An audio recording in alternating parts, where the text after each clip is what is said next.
Good morning, good afternoon, good evening, good night, wherever you may be. Time for not, well, a reaction, but not to a normal trailer.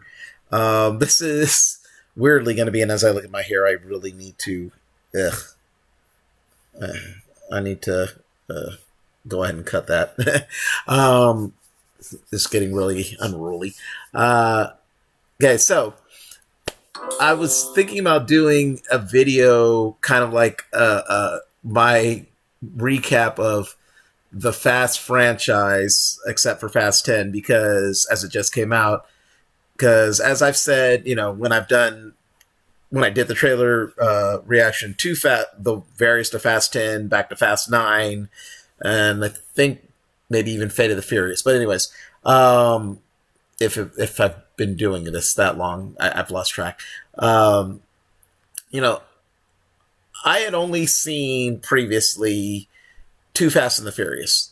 The first Fast, um, well, I was pretty sure I'd seen the first Fast and Furious a while back, and obviously, it never grabbed me because, like I said, I'm not a big like car person, like I'm not a big sports person and whatever. Um, but I did see the third one, Tokyo Drift, because I like Japan, and I was interested in that. And so, anyways, but still, that was years ago. And I'd said many times I was gonna revisit the series and watch them, and I never did. Yada yada yada. So, anyways, with Fast 10 coming out this weekend, I was like, you know what? I'm just gonna binge all these. And I looked all online, various streamers, and all of them were nowhere to be found, honestly, which was really weird. There were a couple that I could like DVR off of my dish, and Fast 9 is on HBO Max, but all the other ones would have to like buy or whatever. So luckily, one of my friends have the Fast and Furious, the whole collection so far because they love that. So I borrowed the Fast collection this past week, and like I said, I recently rewatched one maybe 2-3 months ago, or maybe it was like half a year ago. I don't know. Anyways, but so I rewatched from Too Fast, Too Furious, the second one, to Fast 8 because that's what I borrowed from her, and then I watched Fast 9 on HBO Max. So I was gonna kind of do a kind of recap of Fast and Furious, my thoughts of the Fast and Furious overall, and I was even kind of giving a summary to one of my coworkers today, and I was just realizing, like, again, it's just so much crazy, so much insanity. I was going to cite some of the big things, like the sub, of course, the going into space for on Fast 9, and of course, sorry, spoilers to anyone who hasn't seen the Fast and the Furious by now. If you're a fan, if you're watching this video, I'm guessing you either have liked the movies, you've seen some of them, but not all of them, but obviously you haven't gone back and watched the rest, or you don't care. So, anyways, there will be spoilers. But anyways, as I just watched these over the last, from late Friday night into Sunday morning. So over a 48-hour period, I went through all those movies, and, I was planning on going to see Fast 10, but because of different things, I didn't. So I'll probably see it next week, maybe do a double header with Little Mermaid, or see them on different days. I don't know. It depends on what I end up having going on, and if anybody wants to join me. But anyways, I do plan on seeing it, because even though it looks batshit crazy. But anyways, so as I was thinking about, okay, how to do this, and I'd have to probably maybe go through, try to find some of the highlights again to talk about. Of course, I see that Watch Mojo, with their top 10, top 20, etc. lists, did a top 10 over the top scenes in the Fast and the Furious, which I'm sure would encompass the things that I was going to bring up. So, that being said, as I've monologued already here and rambled for a while, my apologies, that this is a 12-minute video, so I'm probably going to break it about half-half. So after the 5 the last five, and then do one for the top five. Just as it says, the over the top scene, because that's what this franchise basically is. The first three, four movies, are still pretty grounded in reality. What cars could do, what people as drivers could probably do with cars. I mean, you're not average driver, but people who love driving and are part of this world or whatever. And then you have the whole thief aspect and everything. And then after, when Fast Five came in, which I know a lot of people kind of look at as the reinvigoration of the franchise with The Rock coming in, it became more of like action, adventure. I mean, there was action obviously before with the car races and heist type things and everything, but now you have them as fugitives with The Rock hunting them down, and then you have next one where The Rock needs their help, and just so many shenanigans that happen in this franchise. Like I said, 10 just looks like it's like gonna be over the top. So let's go through these, and I'll try to make brief commentary on some of them as I go, just in how insane this franchise that people love obviously are. So that all being said, here we go. Numbers don't lie. Numbers don't lie. Obey the laws of physics, then we'll be fine, okay? Welcome to Watch Mojo. And today we're counting down our picks for the top 10 over-the-top scenes in the Fast and Furious franchise. And there are many. That's not good. For this list, we'll be looking at the most complex, ridiculous, There's that. set pieces in the family-centered franchise. Family. If you haven't seen the full saga yet, beware of major spoilers ahead. Which Fast and Furious movie has your favorite action scene? Let us know in the comments below. Number 10. Bridging a Border Gap. F9.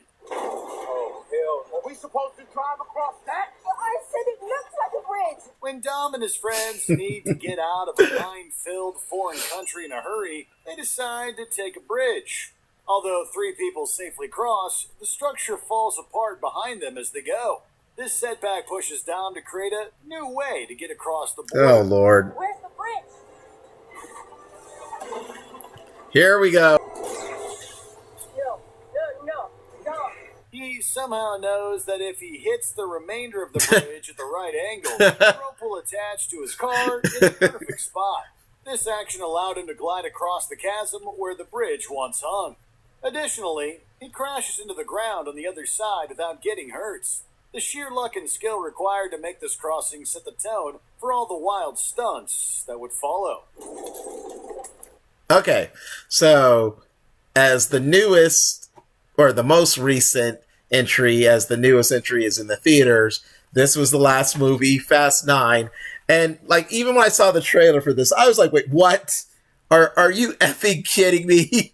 So first, there are 2 really standout things in this scene. First of all is this.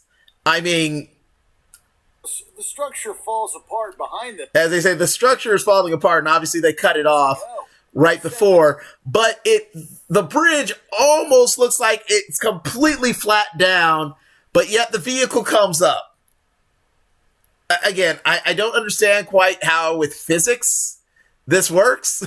Obviously, many of these things don't work in physics, but it's just like, the suspension of disbelief only goes so far. So first you have this vehicle crossing this bridge that is falling, again, a vehicle that weighs God knows how much, and it's almost a complete incline, at least the way it's shot, and then it comes over the top. So we have that, and then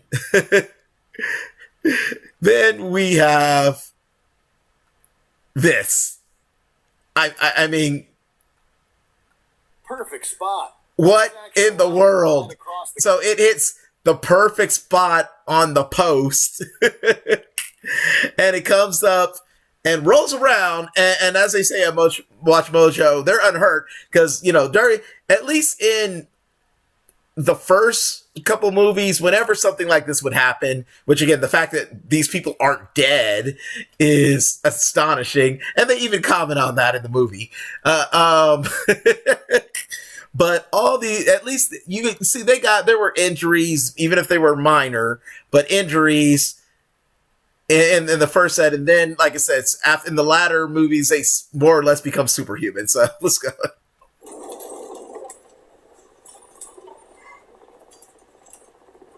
Well, that was new. Yeah. Number 9. Destroying a helicopter. Furious 7. Goodbye, Toretto. Now, you just, first of all, you see that look Dom has. That would follow.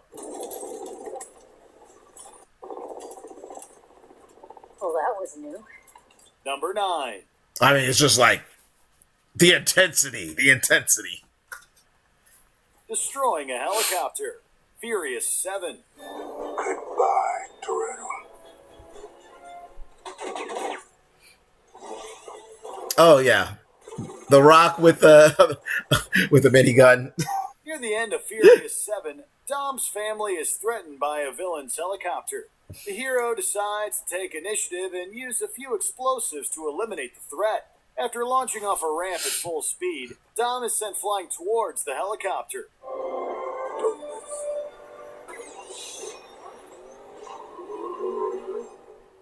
While he just barely manages to avoid colliding with the aerial vehicle, Just he does barely, end up yeah. falling several stories into rubble. The single factor that pushes this scene into over-the-top territory is that missing the helicopter was the plan.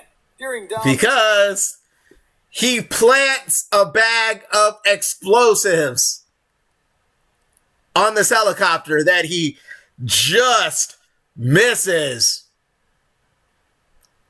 What?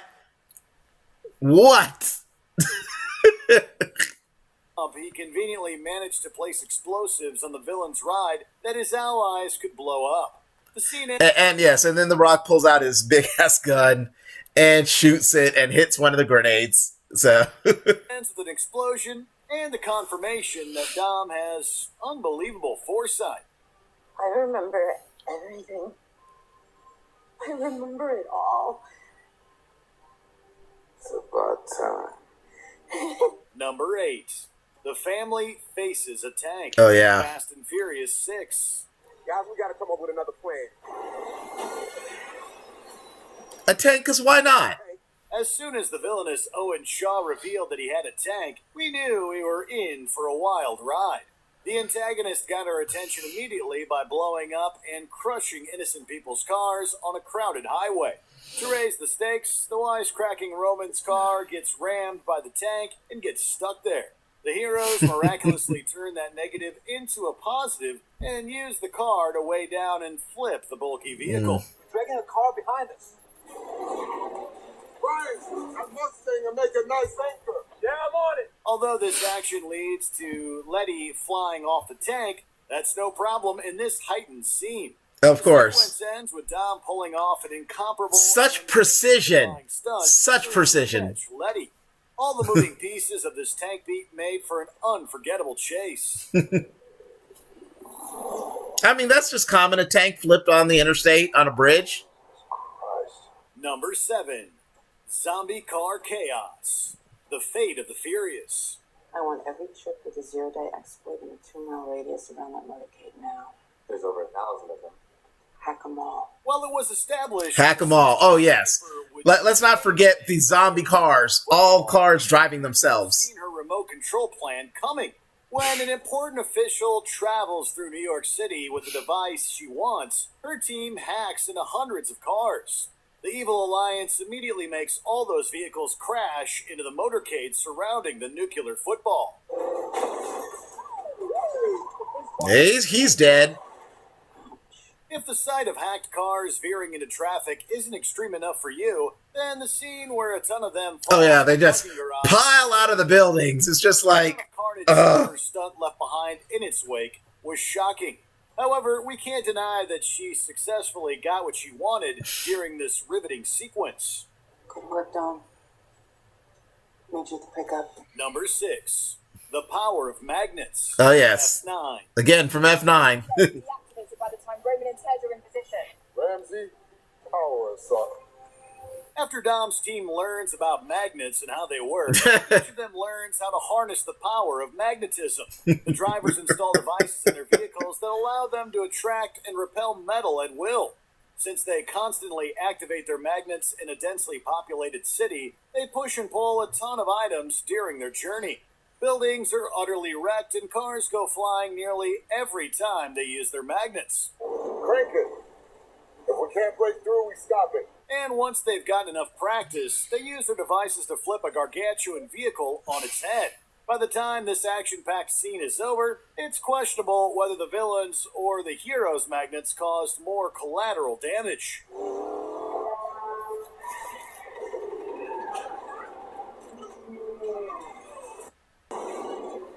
Number 5. Okay, and I'll stop this video here, and we'll do the next 5 and one more. But so let us talk about the power of magnets.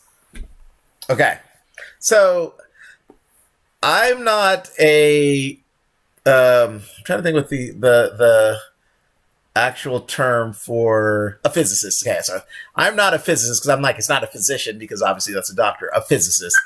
I'm not a.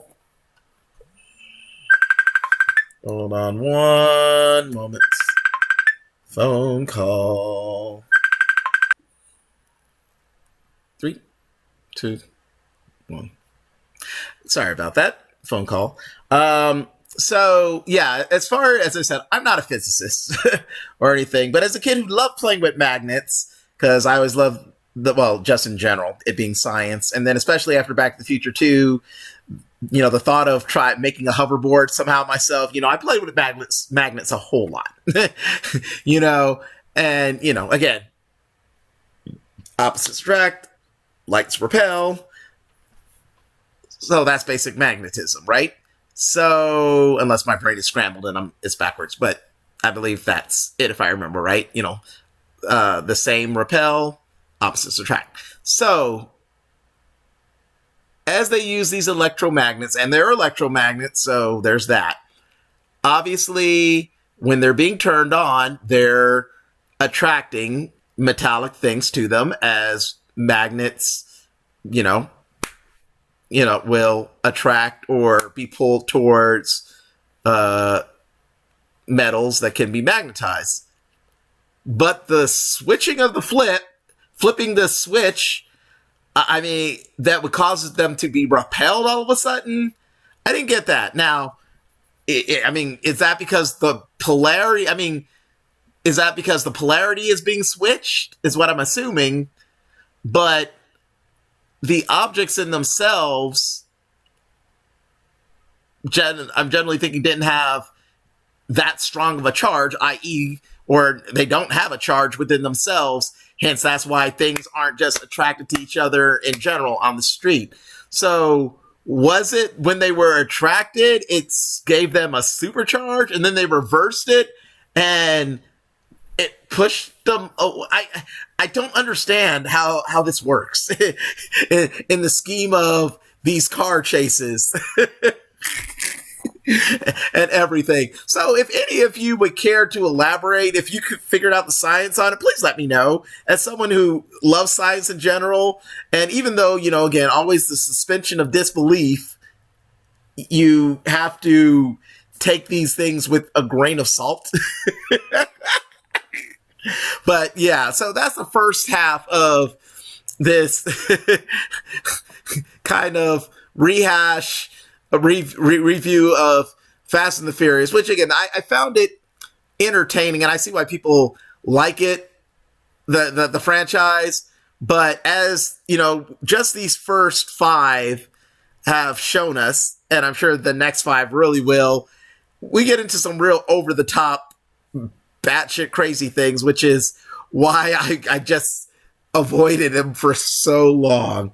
But anyways, that being said, that's the end of part one. As always, thanks for watching. Feel free to share, subscribe, hopefully give me a like if you like my content. If you do subscribe, feel free to hit that little notification icon down there so you know when I drop something new. And feel free to leave a comment in the comments down below. Let me know what you think of those of you who are fans of the Fast and Furious franchise overall. What's your general take on it? If you have seen Fast 10, no spoilers. No spoilers. And, you know, along with, for those of you who are fans or especially aren't, and watching this video done so well as always by Watch Mojo, just seeing these first 5 things, what is your impression of the action in the Fast and Furious saga? As always, thanks for watching.